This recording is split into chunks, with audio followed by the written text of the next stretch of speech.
റാത്തല്ല ഒരു പഞ്ചായത്തിൽ ഓരോരോ വർക്കുകൾ ഇങ്ങനെ നടന്നുകൊണ്ടിരിക്കട്ടെ. പൊന്മുടം പഞ്ചായത്തിലെ ഓരോരോ പണികൾ ഇങ്ങനെ പഞ്ചായത്തിൽ നമ്മളെ വാർഡാണിത്, 6-ാം വാർഡ്. സിദ്ദിപ്പ ഇവിടെ നിന്നാണ് നനച്ചു കൊടുത്താൽ ചില താഴെ ഫുള്ള് നനയല്ലേ. ഇതിപ്പോൾ എന്താ പരിപാടി?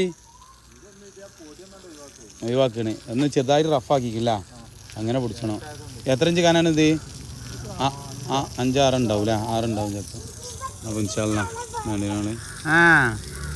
അതിക്കൂടി വെള്ളം വന്നില്ല. ഇത് ഇത് പിന്നില്ല ചൗരിച്ചോറ്. നല്ലതാണ്. അതിവിടെ വെള്ളം വല്യണ്ടിക്ക് വെള്ളം കൊടുന്നാണ്ടേ. താഴത്തേക്ക് ഫുള്ള് ചെയ്തിട്ടില്ല കംപ്ലീറ്റ്. ഉള്ളൂ ആയിക്കോട്ടെ. ലമാക്കൊക്കെ താഴത്ത് നിന്ന് ഇങ്ങോട്ട് കയറുന്നുണ്ട്. ഇൻഷാല്ലാ എന്തായാലും നേരെ നമ്മളെ ഇവിടെ പള്ളീൻ്റെ മുന്നിലാട്ടോ സംഭവം. ചെനപ്പുറം പള്ളീൻ്റെ മുന്നിൽ നേരെ ഫുള്ള് സെറ്റാക്കിയാണ്. ഓക്കെ.